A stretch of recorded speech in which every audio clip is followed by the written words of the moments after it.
Bonjour à tous et toutes, alors on se retrouve comme promis pour notre petite vidéo sur notre Lamborghini. Donc on va commencer de suite par vous donner quelques petites données techniques. Donc comme d'habitude, toutes les données qu'on donne là sont des données constructeurs et ne viennent pas d'un passage au banc.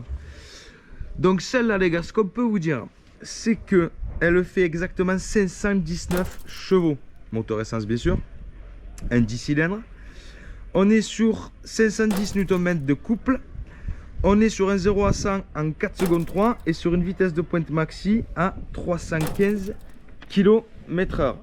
Alors on va commencer par vous faire un petit tour de présentation générale de la voiture. Donc on va pas s'attarder. À part sur ça, parce que je vais pas vous mentir, les jantes noires, la Lambo, on n'est pas arrivé à déterminer avec Aurélien si c'était une option de chez Lamborghini ou si ça avait été fait par la suite. Donc si certains d'entre vous ont l'info, n'hésitez pas à nous mettre ça en commentaire. Par contre, sourcez-la, qu'on sache d'où ça vient. Alors après, quoi vous dire là-dessus, bon, elle n'est pas toute jeune non plus. On est sur des étriers orange, comme vous allez le voir là. Bien sûr, les gars siglés Lamborghini. On n'est pas sur du frein en céramique. Après, cette année-là, je ne sais pas si ça se fait encore. Oh, le petit bouchon Lamborghini. Tu vois jusqu'où le détail a été poussé. Là, tu as un joli petit taureau.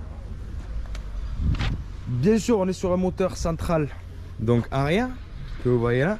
Le petit béquet, toujours pareil, qui se lève en fonction de la vitesse. Hop, je peux vous montrer pareil de l'autre côté. Petite prise d'air pour aller refroidir notre petit moteur central, parce qu'on va pas se mentir, de temps en temps, ça chauffe. Donc là sur l'extérieur de la voiture on n'a rien en carbone. Et bien entendu le petit logo qui va bien. Et on va se retrouver de suite pour l'intérieur. Et du coup maintenant les gars on va faire l'intérieur. Donc petit seuil de porte siglé Gallardo. Donc là petit intérieur orange en cuir. Comme vous pouvez le voir, bon, la voiture est de 2005, hein, donc forcément ça s'est un peu usé les gars, ça c'est avec le temps. Là le petit bouton que vous voyez là, le R, c'est pour la marche arrière. Et après on va faire un petit tour à l'intérieur. Donc là je veux dire, pas grand chose à vous dire, hein, ça reste vraiment du classique. Sans oublier que la voiture est de 2005. Donc tu avais déjà tout ce qui est un petit poste avec ton petit écran qui va bien. Là bien sûr on a toutes les sécurités de la pression d'huile. Tu vois, ah, ça c'est la recharge de la batterie. Donc comme tu remarqueras, là on est sur un 2 places. Donc eux ils sont pas pris la tête, ils ont pas dit on va mettre des places derrière, ça sert à rien. Dans tous les cas ils savaient qu'il n'y aurait pas de place. Petit frein à main.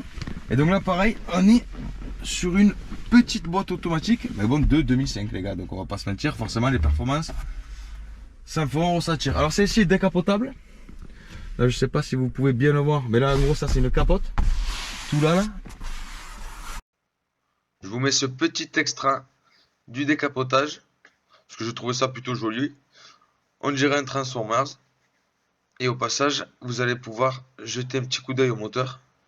Et juste après ça, on va passer sur un petit accéléré où nos mécanos vont désosser notre petite Lamborghini pour aller accéder au compresseur et changer l'axe qui a cassé.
C'est quoi la panne? C'est le compresseur, il a cassé. Alors, là, on voit son axe. Comme on peut entendre, C'est pété. ça fait un petit peu de bruit parce que c'est pété. Il manque des trucs quoi. Alors, normalement, il y avait une tige qui reliait de là à de là. Et le morceau de la tige, il est dedans encore. Il serait à quel endroit? Mon gros doigt. Là-dedans. Ok. Voilà. Donc là, Sauf c'est que dans le l'axe petit de la morceau, distribution. on peut pas le sortir. On est d'accord qu'il fait partie de la distri Il est dans la distribution. devant. Donc Il faut enlever ce gros carter. là-dedans. Ok. Bon, mais on va tomber un peu plus la mécanique.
C'est quoi Bon. la panne? La panne. Mais si, sort là. Puis après, Alors. tu démonteras la boîte de vitesse comme tu t'ennuies. Non, ça c'est pas à moi, ça c'est ton problème. Cette pièce là, c'est l'axe du compresseur de clim. Cassé donc. Il a pété. Bon, j'ai réussi à récupérer le bout parce qu'il était tombé complètement dedans. Donc là, l'idée, c'est de le foutre à l'étau Et de le sortir. et de lui taper dessus. Ah ouais, taper. Et ça, c'est ton job. On tape au bon endroit, pas n'importe où. Fiche. Regarde. À savoir que ça fait 10 minutes qu'on tape dessus, hein, parce que l'histoire, c'est qu'il est complètement rongé et qu'il était à l'intérieur. Tout ça pour un axe. Donc un moteur tombé par terre pour un axe de climatisation. Qui logiquement devrait être plein comme celui-ci. Bon, voilà ce que ça doit donner quand c'est réparé. Quand c'est neuf, ça donne ça. La tige qui a pété, elle est là.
Bon, Jean-Bernard, on va tester la clim parce qu'on s'est pas farci tout ce travail juste pour pas avoir C'est de vrai clim. qu'effectivement, voilà, n'oublions pas que la totalité des réparations de la voiture ont été faites pour la clim. Donc on va voir si c'est un frigo. On met à moins 15. Apparemment, ça fait du froid. Ah oui, ça a l'air Ça fait du froid, on va faire des glaçons. Bon, cela dit, ça fonctionne, on s'en fout. On va garder les chevaux. On veut juste des chevaux.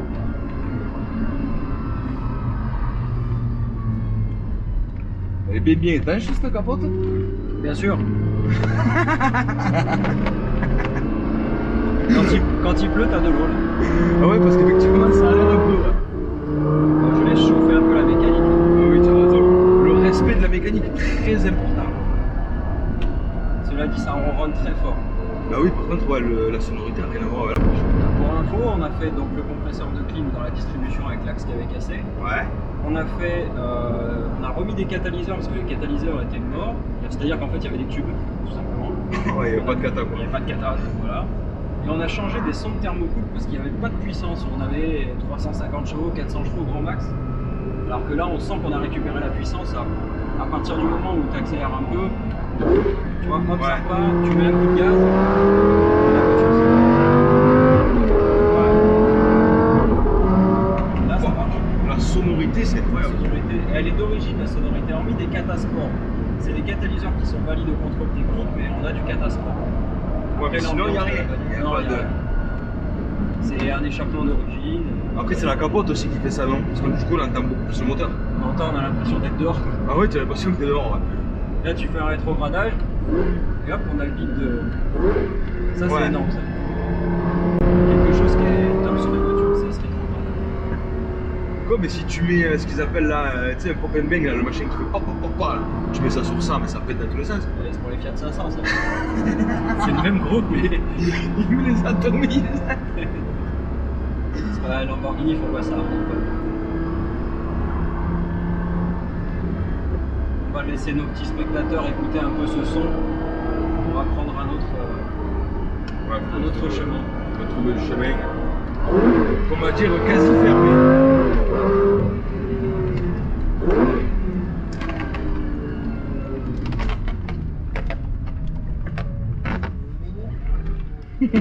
Ça braque bien pour une Lamborghini. Hein. Ouais, c'est vrai que On a un angle de braquage qui est sympa.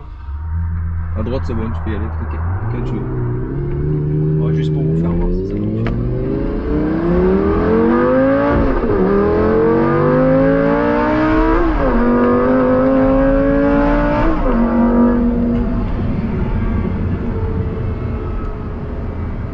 Ça marche très très fort. Ouais, effectivement, ça a l'air de. Je suis quasiment sûr que tu es secoué. Ouais.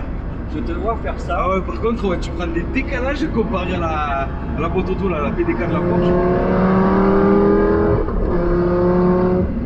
Et sur le dos, ça marche. Quoi. Après, celle-là, la voiture est de 2005, la Porsche a été de 2013 ou 15. La Carrera, c'était 15, non 13 ou 15, ouais, donc ça fait quand même ouais, 10 ans d'écart, hein, quasiment. 10 ans d'écart. Forcément, qu'en 10 ans, la technologie a évolué. C'est la régalade. Et c'est exactement ça. Oh, mon pote, l'Ardéchois, il est revenu chercher ses pneus. C'est vrai. Hein. Il est revenu chercher ses pneus. Il me dit: oh, j'avais pris un jeune avec moi. Et il est monté dans le camion. Et puis on est parti à 4h du matin. On allait chercher des pneus. Et à 5h, il me dit: oh, je veux faire une pause et tout, j'en ai marre. Sans rire. On s'arrête sur une aire de repos. Il descend. Je commence à charger des pneus, à prendre un café. Je remonte, il était plus là. Le mec s'était barré. Et c'est pareil, il laissé tout seul. Il avait plus envie de travailler, il m'a dit: mais c'est vraiment des bambanes. Je dis: toi, t'as un métier, toi, c'est la folie. Belle auto. Ah non, franchement. Et par contre, est-ce que ça se conduit en mode citadine bas régime ou pas du tout? Si. Là, on est à 3000 tours. Mais là, 5. On est à 2000 tours. On Ouais, entend ça plus devient rien. beaucoup plus soft. Ouais. Tu peux rouler calmement avec une Lamborghini. Si tu roules tout le temps comme un furieux, tu vas avoir les bleus à tous les coins de rond-point qui vont te dire: oh, oh. Ouais, ouais.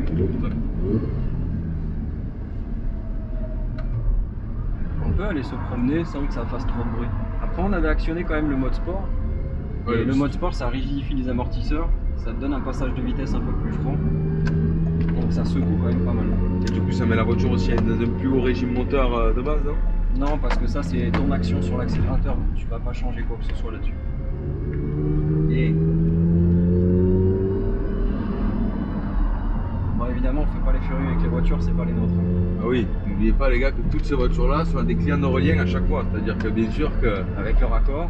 on essaye avec le leur taux. accord, leur autorisation, d'ailleurs on les remercie. Oui. Et quand on aura une auto à nous, promis, on fera plus de drift. On fera sur le circuit, on vous fera faire un petit tour sur le circuit. Est-ce qu'on n'irait pas alors la courbe qu'on a fait vers la Porsche? Ah mais on n'aura pas la vue de devant. Non. Parce que... Non, tu n'as que la vue de derrière.